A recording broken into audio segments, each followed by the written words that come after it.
Hola mis chiquillos. Yo soy Estefana Joaquins. Manuel está de viaje y se olvidó el micrófono, así que me pidió que le hiciera la introducción. El programa de hoy es de un cabro bien loco que se llamaba Jedediah Grant, uno de los que hicieron que varios mormones de la época de Brigham Young desaparecieran misteriosamente por ser cochinos y no querer bañarse más seguido, ¿cachai? Era un cabro bien pencapo. Este programa fue grabado originalmente el 25 de mayo de 2015, cuando el mundo todavía no había conocido el coronavirus ni a Trump, y la teoría de conspiración más grave era que la Tierra era hueca. Es decir, era una época más inocente.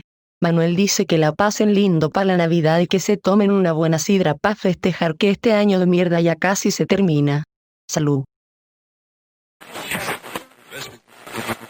La historia de la Iglesia de Jesucristo merece que se recuerde. Pesquisas mormonas.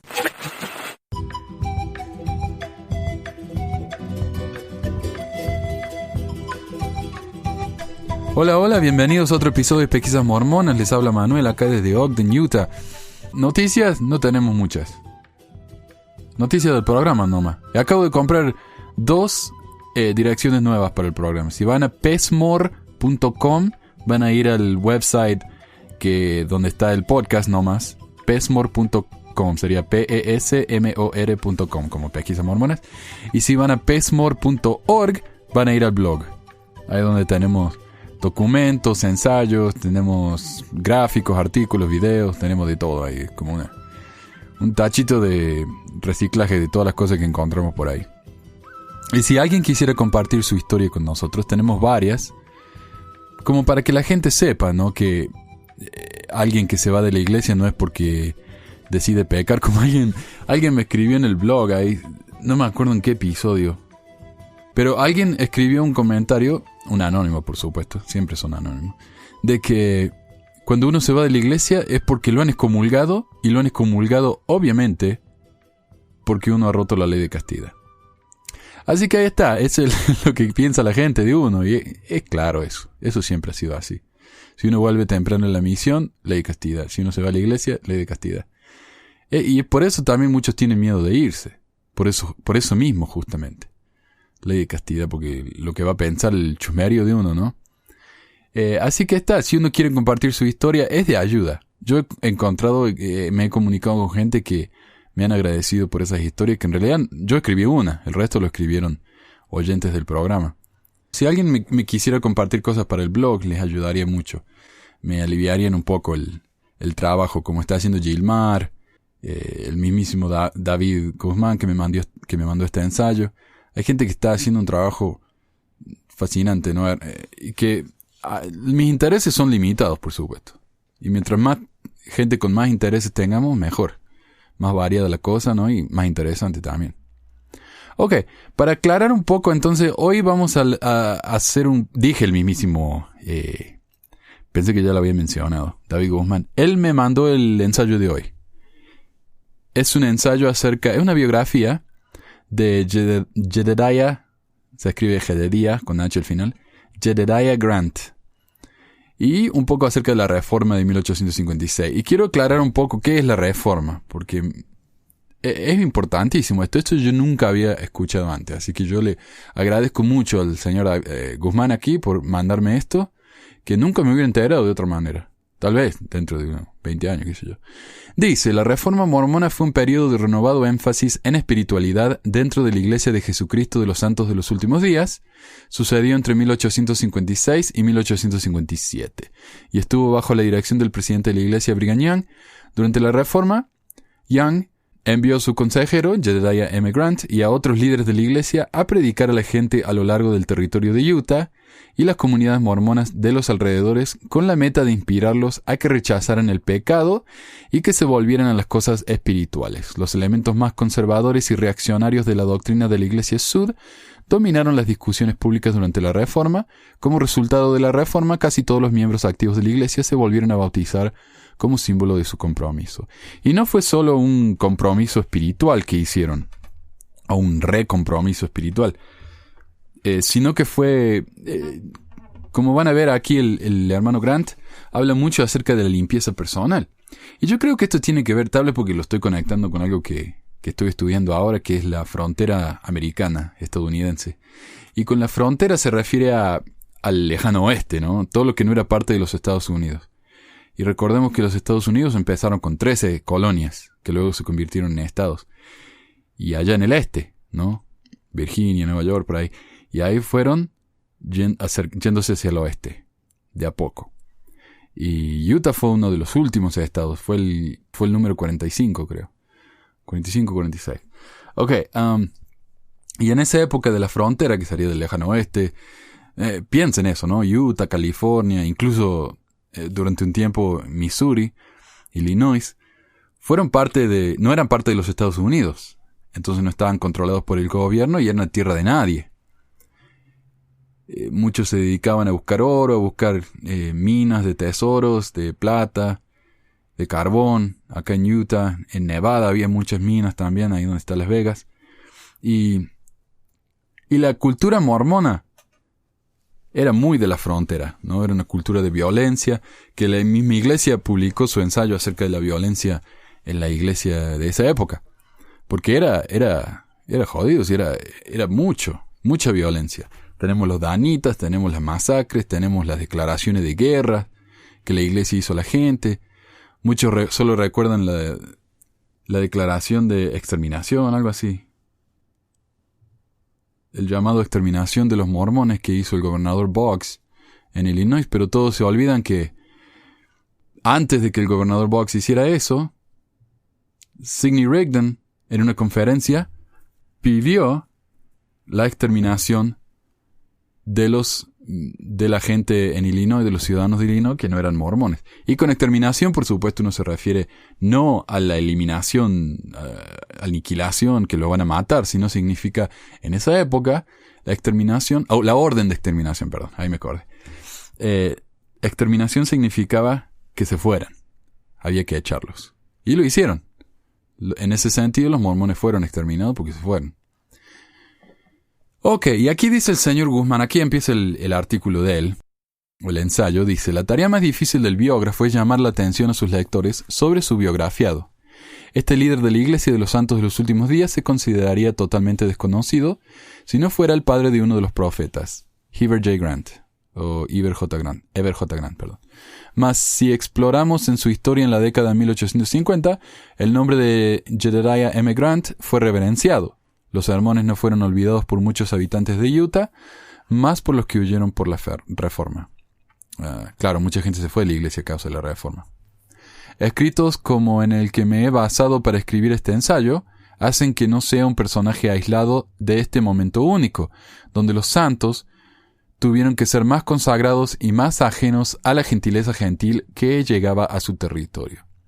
Pero la reforma de 1856-57 era distintiva, ya que se llevó a cabo con un fervor y sinceridad que no se encuentran en ningún otro movimiento de reforma mormona.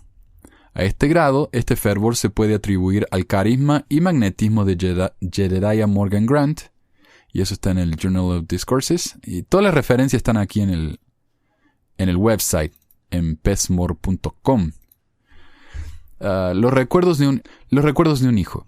Su hijo más sobresaliente, Eber J. Grant, fue un reconocido ejemplo de perseverancia en la pobreza y autosuficiente.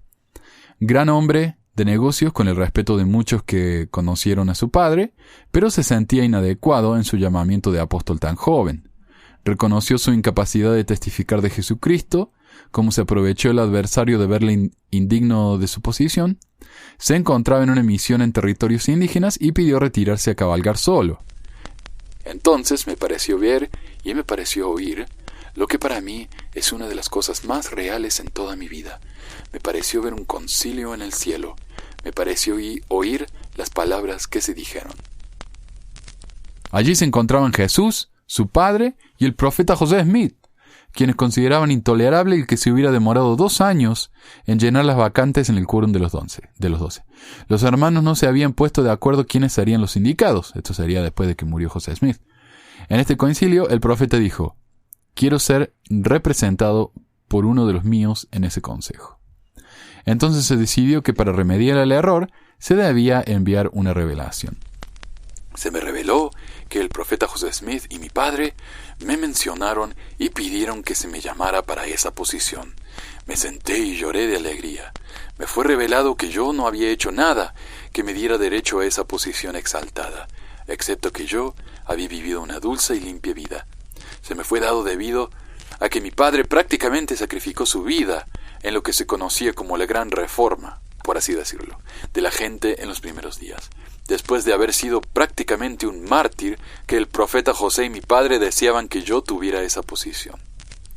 Vemos entonces esa influencia tan poderosa que se volvió leyenda en la sociedad de los santos de los últimos días. No es este el único ejemplo de la divinización del presidente Grant, hombre influyente en los destinos de la religión aún después de muerto. Y cuando decimos presidente Grant nos referimos a Jedediah, que fue consejero de Brigham Young en la primera presidencia.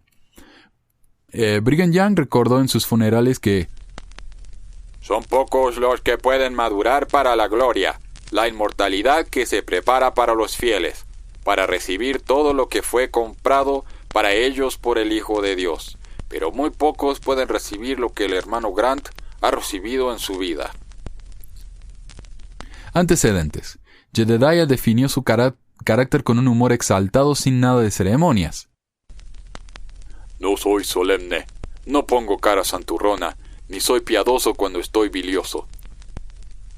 Además, se dijo que era de esos hombres que siempre sonreía, pero cuando él estaba enojado, nadie querría enfrentársele.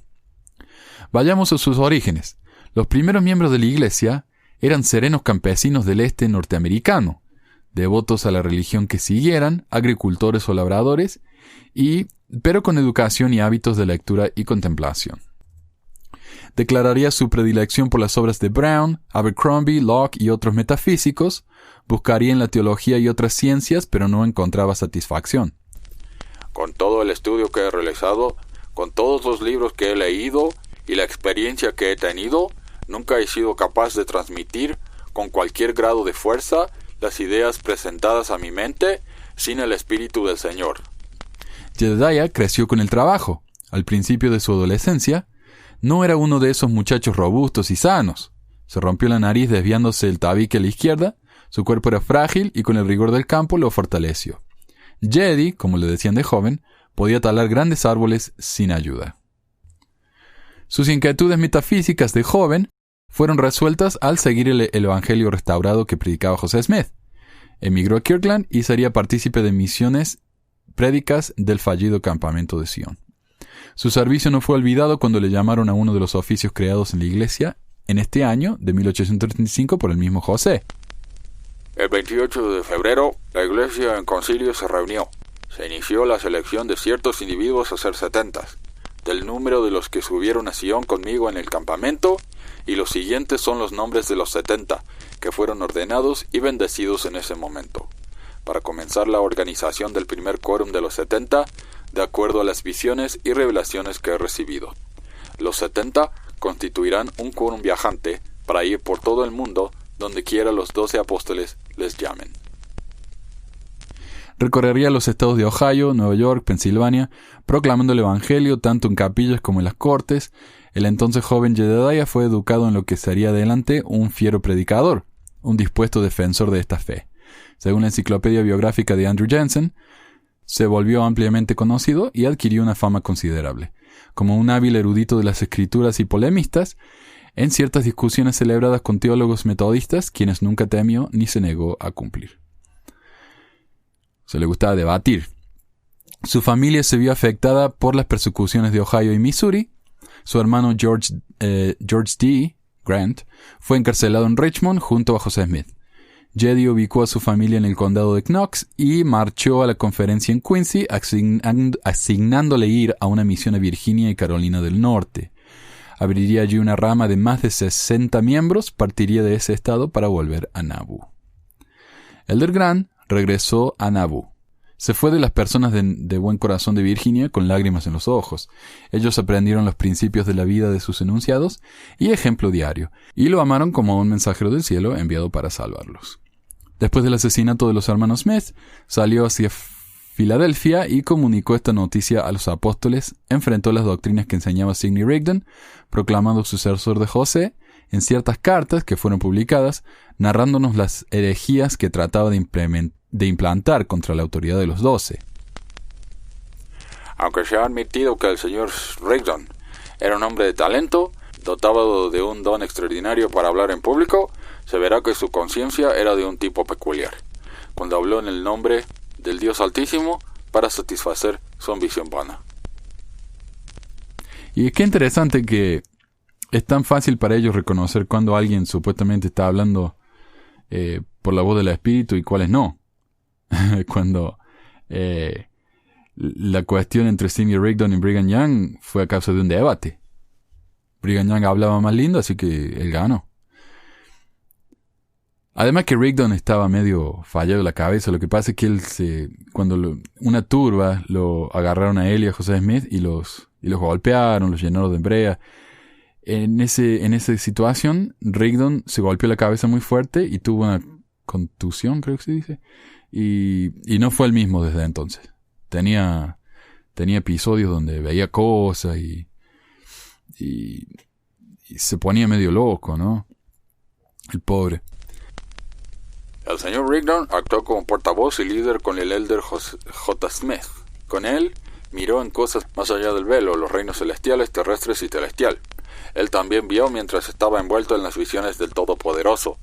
Pero lo que vio, oyó y sintió, combinado con su elocuencia, no le prepara para ser el líder en la ausencia de José. No sé entonces a qué se referirá que hace falta para ser líder. Me imagino, ¿no? Como estaban en la frontera, como digo, es muy necesario un líder con mano dura, como Brigham Young. Por eso José Smith no le fue muy bien. Cuando Brigham Young tomó el poder, ahí fue cuando la iglesia empezó a organizarse más y a tener una mejor jerarquía y orden en general. Incluso la doctrina se empezó a catalogar y a igualar a lo largo de toda la iglesia. Incluso habían debates, algún día tengo que hablar de eso, los debates de doctrina que tenían. Y muchos de los casos de doctrinas fueron elegidos también por voto, no por revelación. Aunque supongo que eso habrá sido revelación, como en la antigua Grecia, donde el vidente, lo que fuera el profeta, tiraba los huesos y los huesos le revelaban la voluntad de Dios. Así, debe haber sido algo así. De regreso a Nauvoo, recibió en mayo de 1845 las investiduras y fue apartado como uno de los 7 presidentes de los 70. Fue uno de los líderes de la migración hacia el oeste. Después de realizar importantes negocios en los intereses del éxodo, regresó en junio de 1847 al río Missouri y fue nombrado capitán de 1/3 de los 100 santos emigrantes que con éxito llegaron al gran valle del lago Salado, llegando en el siguiente mes de octubre. Después, con energía característica y prontitud, salió más allá de Fort Bridger con varios hombres y equipos para aliviar al presidente Willow Richards y a su compañía y ayudarles. El 26 de mayo de 1849 fue elegido brigadier general de la primera brigada de la Legión de Nauvoo y más tarde, el 23 de octubre de 1852, fue ascendido a mayor general de la primera división. Era un hombre de arma, le gustaba la cuestión esa. Oficio militar que ocupó hasta su muerte. En una de sus acciones para detener las tribus indígenas que podían amenazar a la colonia, frenó a los Cheyennes que estaban en las orillas del Platte River, cerca de Fort Laramie. Jeri sería el primer alcalde de Salt Lake City, cargo que ejerció desde 1851 hasta su muerte en 1856. También su participación fue notoria en la Cámara de Representantes de Utah en 1852. Durante el periodo de su administración, promulgó las primeras disposiciones del gobierno de seguridad y el bienestar general de las personas, formando la base de la normativa municipal, bajo la cual la ciudad ha crecido y prosperado hasta el tiempo presente. ¡Qué bien, ¿eh? Le gustaban las armas, le gustaba la política y se ve que era bueno para eso. Interesante. En actos civiles y sociales de la iglesia, el presidente Grant fue inalcanzable y lleno de vigor. Reemplazó al fallecido William Richards como segundo consejero de la primera presidencia. Automáticamente también le concedieron el oficio de apóstol. Mira vos, ¿eh? O sea que ni siquiera era apóstol cuando lo llamaron a la primera presidencia. Hoy no. Hoy a todos los miembros de la primera presidencia en general son apóstoles. El más nuevo que hemos tenido fue el Uchtdorf, que fue apóstol por un ratito nomás antes que lo llamaran a la primera presidencia. Y que era muy amigo con Monson. hizo frente en el este a unas acusaciones hechas por funcionarios federales mandados por el presidente de los Estados Unidos, concentrados en un grueso folio. Se le mandó a Filadelfia y Nueva York para ganarse la atención del público. Lo hizo a través del Herald, el diario de James Gordon Bennett, usando un tipo de humor irónico y discernimiento singular en contra de sus enemigos. También era bueno para escribir. ¡Qué bárbaro! Este tipo era un talento. Estos artículos se reunieron y publicaron en un folleto de amplia circulación. ¡Qué bien! Algo sobre la familia de Jedediah M. Grant. Voy a poner una foto aquí en el website de Jedediah con su esposa Susan Fairchild Noble, los hijos de ella, José Hiram, Susan, y él tenía una hija con su esposa que había fallecido, Caroline, a quien cariñosamente le llamaban Carrie, que moriría más tarde a los 18 años, la niñita. Y Caroline y su madrastra Susan se ven muy niñas. Susan y sus esposas Rosetta Robinson, Sarah Thurston y Marietta Kessler tenían 16 años cuando se sellaron con él. Y yo sé que hay gente que dice que en esa época casarse con niñas era común. Y no era común. Era legal. Era tan común como ahora. O sea, ahora la edad legal, no sé qué será, depende del país, depende del estado, pero yo diría unos 16 años. Con el permiso de los padres. Si no, no. La chica no tiene el consentimiento. Y en esa época era lo mismo.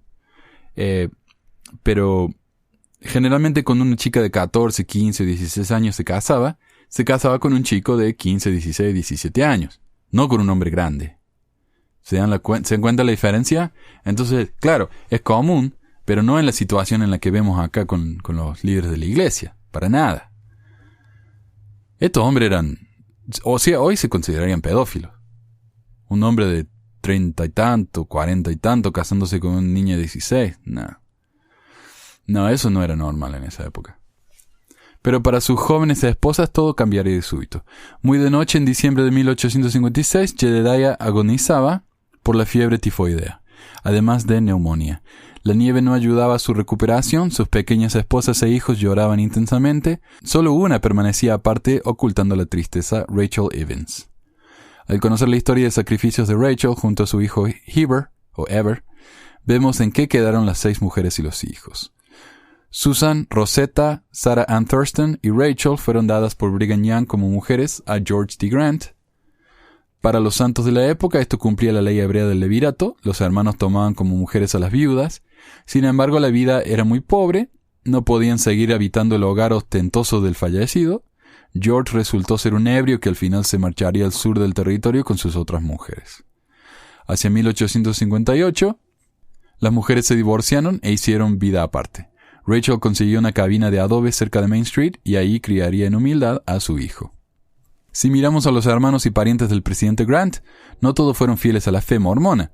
Sus padres, quienes permanecieron en el condado de Knox, abandonaron la iglesia. Otros hermanos del terrible Jedediah se unieron a la fe universalista. 2 hermanas se casaron sucesivamente, no al mismo tiempo, por supuesto, nada menos que con William Smith, aceptando la fe de la iglesia reorganizada. La reorganizada está absolutamente en contra de la poligamia, como sabemos. Así que se casó con una y después no sé si se divorció o se quedó viudo, pero se casó con la otra. Una obra de leyenda rodeó la vida posterior de Jedi. La interesante reforma que le costó la vida le adjudicaría una divina presencia, una santa herencia que podía recibir sus pequeños hijos, que al crecer siguieron diversos caminos, algunos alejándose de la fe de sus padres. Creencias sobre José Smith. Su respeto por el profeta sobrepasaba los límites. Le reverenciaba en extremo por restaurar el evangelio y el sacerdocio, en palabras de Jedediah, para mantener a raya el poder de Lucifer. Cuando José Smith estaba vivo, las declaraciones que me hacía eran como la voz del Dios Todopoderoso. ¿Por qué? Debido a que tenía el sacerdocio de Dios en la tierra, el sacerdocio que es sin padre, sin madre, sin principio de días ni fin de años. Pero ¿dónde llegaba su obediencia? Estaba en contra de los que se negaban a hacer un sacrificio, como consagrar su propiedad al Señor, como era común en Kirtland. Estaba de acuerdo con hombres devotos que hicieran esto. ¿Qué querría un hombre de Dios decir que se siente correctamente Cuando José le pregunta por su dinero, él diría, sí, y me gustaría tener más para ayudar y edificar el reino de Dios. O si se le acerca y diga, quiero a tu esposa, oh sí, él diría, ella está aquí, y hay muchas más. Y José hacía eso, sí. Le gustaba probar a la gente la fe de los hermanos. Agregamos, creo que se lo hizo ¿a quién fue? Se lo hizo a varios amigos íntimos de él. Iba y le decía que se quería casar con la esposa y los hermanos, los pobres, tormentados, llorando por días, decían, ok, te puedes casar con mi esposa. Y yo decía, no, era una prueba nomás. Qué amigo, ¿no? Agreguemos otra información a las creencias particulares entre los Grant y José Smith. El presidente Grant recordaba que en la conferencia de octubre de 1942 se contó una anécdota extraña que en conclusión le hacía hijo de José Smith a causa de que su madre estaba sellada con el profeta. Claro, después de muerte. Estaba sellada, parece. Ok, el presidente Grant y la reforma. Tenemos algunos sacerdotes, etcétera, que han estado entre nosotros desde hace años, y otros que han venido en los últimos tiempos, a quienes les gusta asociarse con nuestros enemigos, los que tienen desprecio y un espíritu malicioso. Hablé acerca de esas personas que tienen el espíritu mormón en ellos y la luz del Espíritu Santo, y sin embargo, también el amor del mundo y las cosas del mundo, y el espíritu del mundo y la gloria del mundo y la impiedad del mundo. Quiero mormones que se sientan como mormones, que se sientan como santos. Quiero a un hombre de Dios que se sienta entusiasmado con el Espíritu Santo y que no coloque su corazón sobre el mundo y las cosas del mundo, sino que ame a su Dios y a sus hermanos que son pobres y que están en peligro y que ame a Dios. Se tiende a confundir las palabras del presidente Grant durante la Reforma como extremadamente conmovedoras. Al contrario, su público quedaba con una sensación de temor o terror religioso. Fue tan letal en sus sermones que se le llamó el sledgehammer o el mazo de Brigham Young. Parece que obispos y miembros de todo Utah necesitaban las fuertes amenazas para despertarlos. Varias colonias se establecieron y se descentralizaron del poder de los líderes situados en el Salt Lake. Sus exaltados sermones le calificaron como un fanático espumiante cuya única caridad para juzgar es la de una mente enferma. Ok. Tenía crítica, parece. Es necesario seguir la historia de la Reforma resumidamente, en especial las palabras que Jedi dijo durante la Reforma, incluso de fecha atrás. Llegando al Salt Lake Valley, el invierno y el hambre afectaron a la pequeña colonia. Aún el yermo no florecía como una rosa. Durante el invierno de 1847 y 1848, intensas nevadas y climas bajos hicieron que se gastasen sus provisiones. Comían lirios silvestres, cortezas de árboles. En 1848 sus cultivos de trigo sufrieron invasiones de grillos abatidos milagrosamente por gaviotas. Esa es la famosa historia, ¿no? De que los grillos le estaban comiendo todas las cosechas, las plantas, y las gaviotas vinieron y se comieron a los grillos, que es considerado hasta hoy en día un milagro. Y en el centro de Salt Lake hay un arco gigante con una gaviota encima. Y la verdad es que las gaviotas acá son muy comunes. El invierno de 1848 a 1849 trajo enfermedad y falta de alimento. Aún ya establecidos y con terrenos, sufrieron de nuevo una plaga de langostas en 1855. No se nombra milagro alguno que haya aliviado esta situación. O sea, esta vez las gaviotas no aparecieron. La plaga fue mortal, pues afectó económicamente el sostén de las colonias e incluso a la emigración. Las cosechas producían dinero para comprar carromatos y provisiones. Anotó Wilford Woodruff en su diario como el invierno redujo un rebaño de 2.600 cabezas a 500. Es cuando surgió la desafortunada idea de los carros de mano que produjo muchos muertos en el invierno de 1856. La subsistencia de los hogares se favoreció por las cantidades de gente que iban a California a buscar oro, quienes traían mercancías que vendían a los santos de Utah, algunas a mejor precio. Pero también trajeron los vicios del este, las cantinas, las casas de citas. La pobreza también llegó a la gente que no eran industriosas, aparecieron los vagos, aparecieron los mendigos, los atributos de orden y aseo se extinguieron con los rigores de la colonización. Los tratos con estos gentiles amenazaban la fe, el testimonio y las buenas costumbres de los santos que sobrevivieron Jackson y Nauvoo, pero no a las praderas. El presidente Grant les recordó que si los santos caían en la apostasía o en la deslealtad a ellos, sus líderes sufrirían el destino de los yanquis. Tomen a los yanquis en Kirkland. ¿Todos ellos han pasado la prueba? No. La mitad, al menos, los miembros yanquis de esta iglesia han apostatado. Tomen al primer quórum de los 12. ¿Cuántos de ellos se pusieron por el profeta del Dios viviente y guardaron la fe? Solamente 6. Entonces podemos esperar que algunos de nuestros nuevos conversos salgan y nieguen la fe. Y esto ha sido así desde el principio. Los yanquis son la gente del norte, Nueva York, Nueva Inglaterra que le dicen. Estos eran los desafíos que enfrentaba la Reforma. Resultó una buena propaganda para la primera presidencia, advirtiendo que debían arrepentirse, reformarse y renovar los convenios. Desde 1856 los discursos se tornaron extremados. Como Jacob del Libro de Mormón, que amonestaría según sus crímenes y agravaría las heridas de pobreza y superstición, no se deleitarían con la placentera palabra de Dios, sino insinuarían que atravesaban el puñal en el cuello en castigo de sus pecados. ¡Wow! O sea, claro, que se mataran.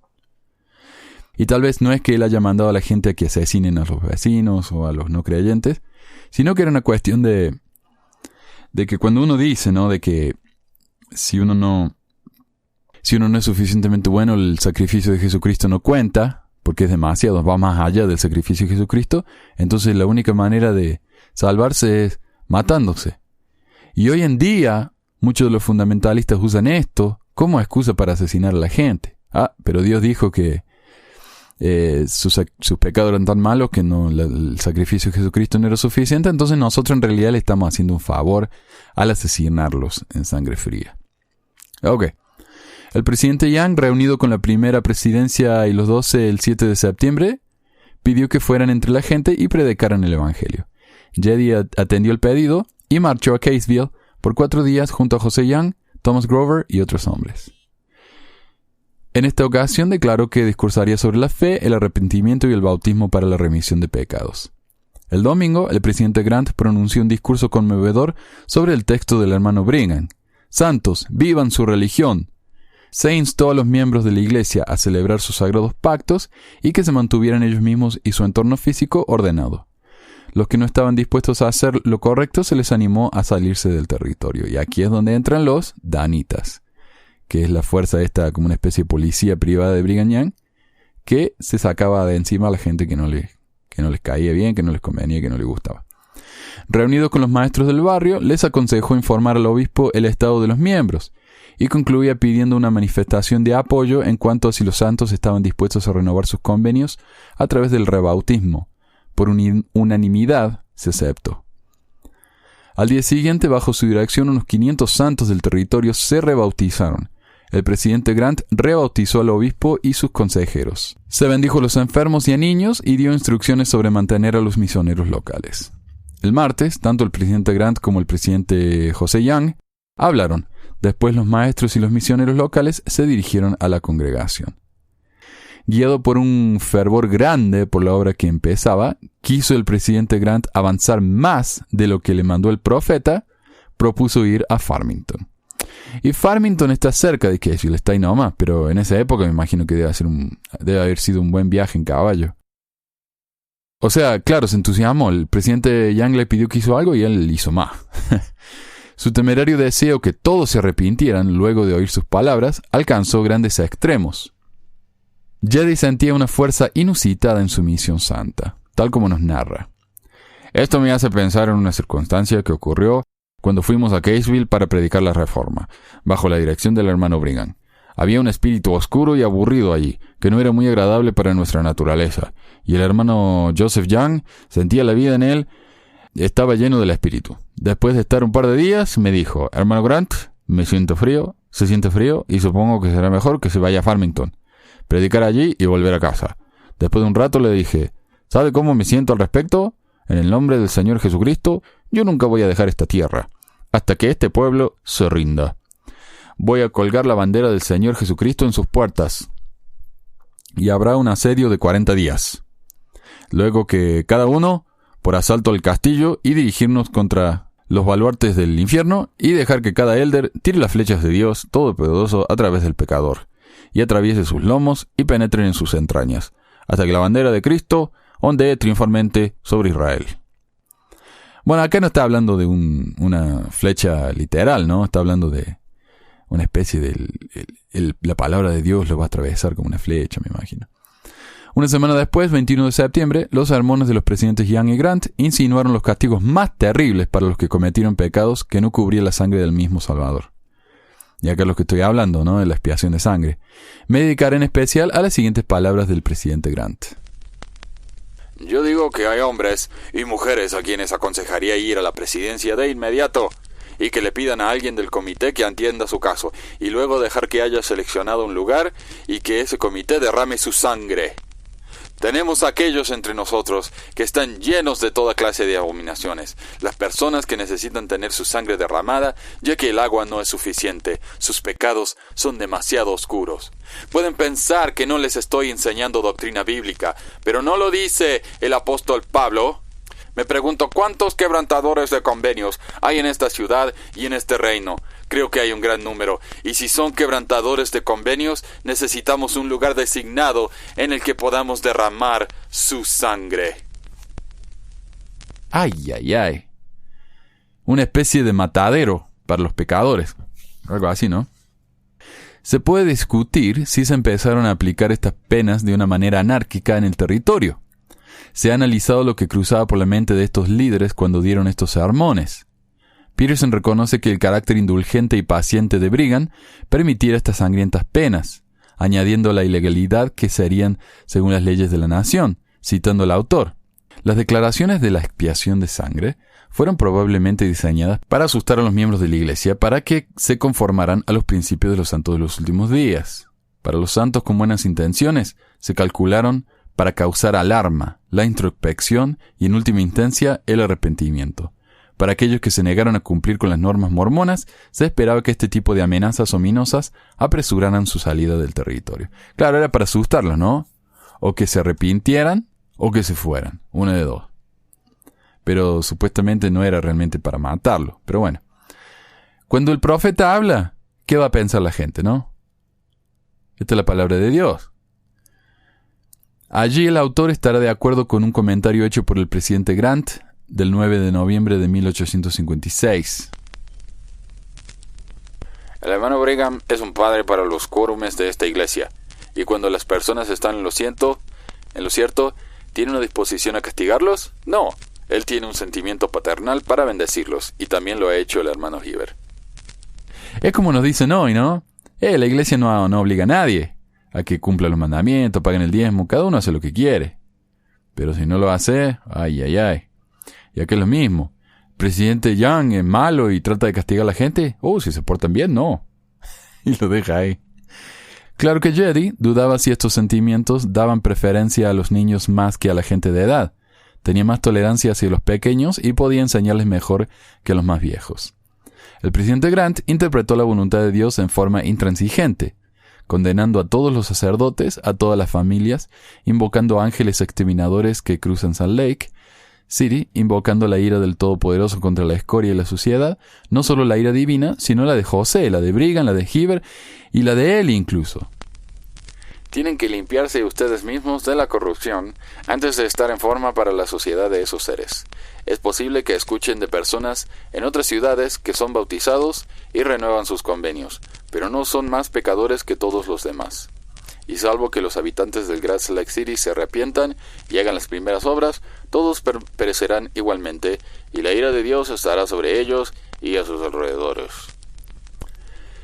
El presidente Grant se trasladó a Farmington. 445 personas se rebautizaron. A principios de octubre marchó a Centerville, que también está ahí nomás. Dedicó 3 días para preparar las mentes de las personas para ser rebautizadas.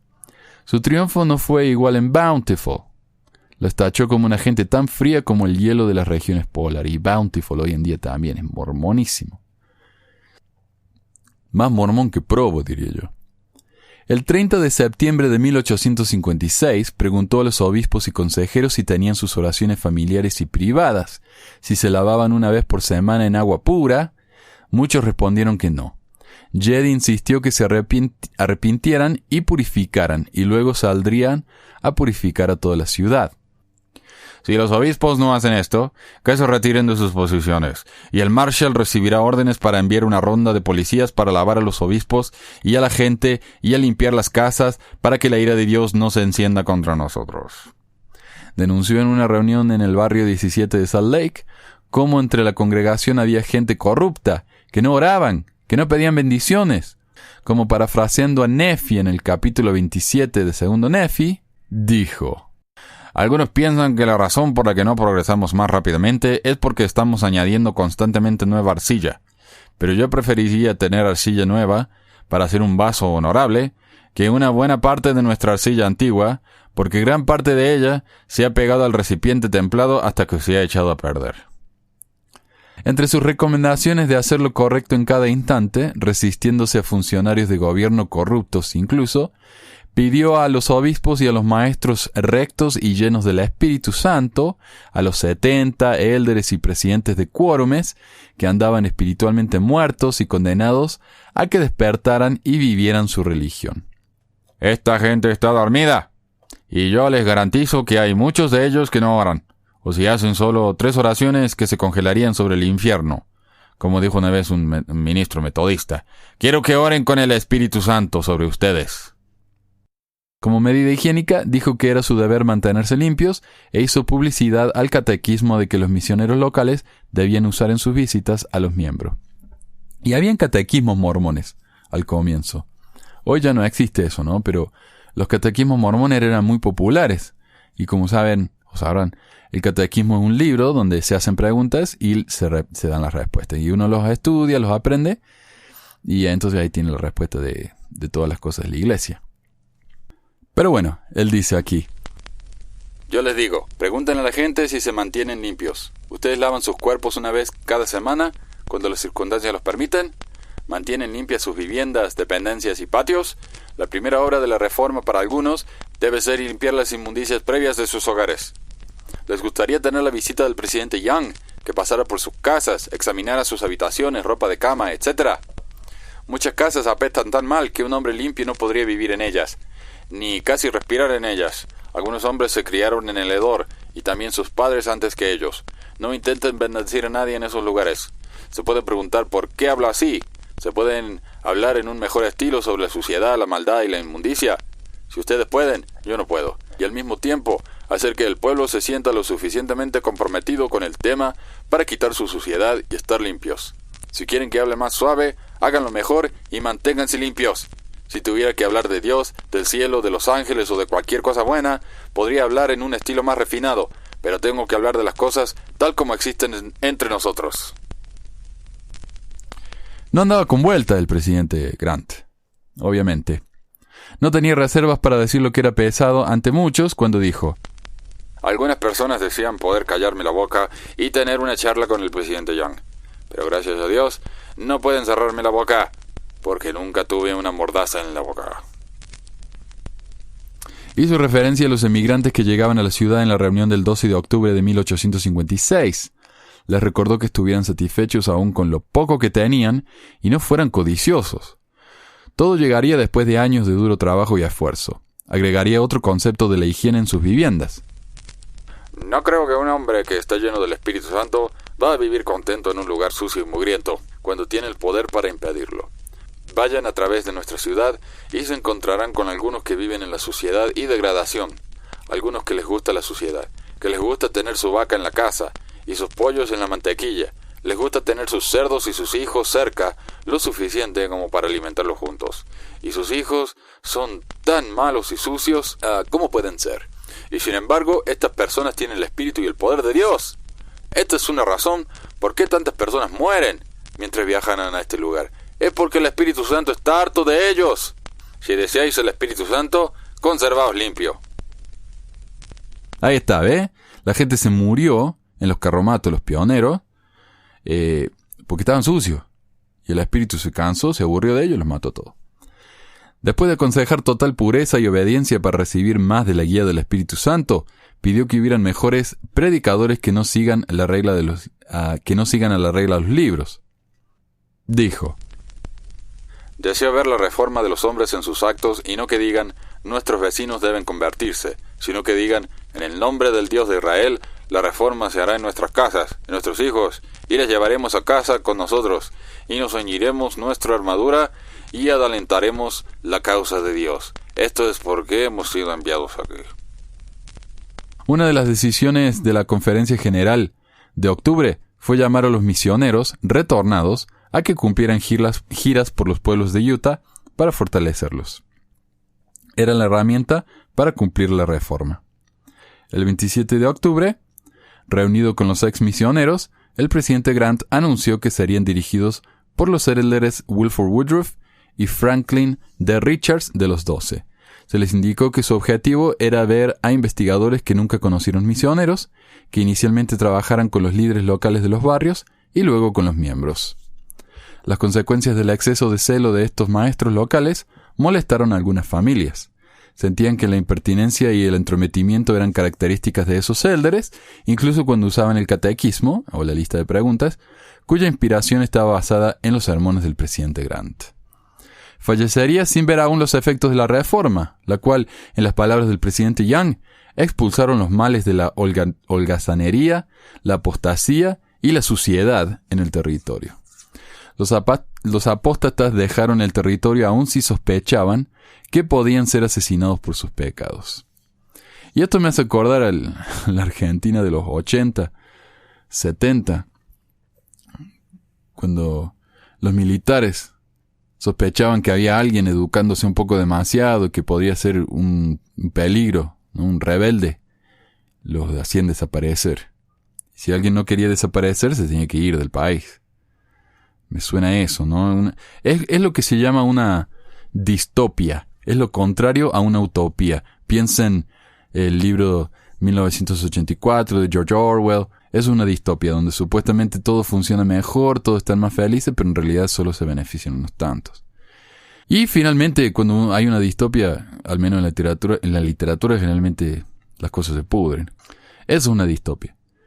Finalmente, este era su deseo.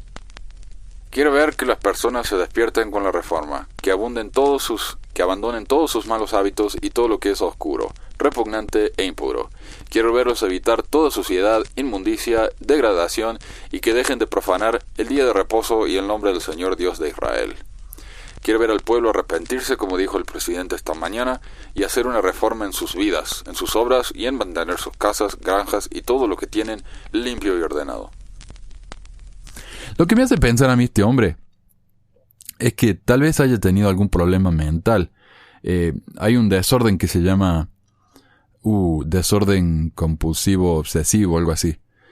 Y es algo en lo que uno se fija en una cosa y no puede pensar en otra cosa.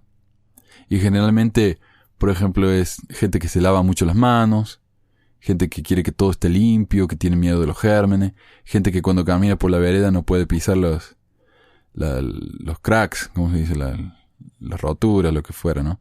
Las líneas. Y este hombre me hace pensar a mí que tal vez haya sido víctima de algo así. Porque es demasiado. O sea, una persona normal no puede ser tan enfermamente estricto, ¿no?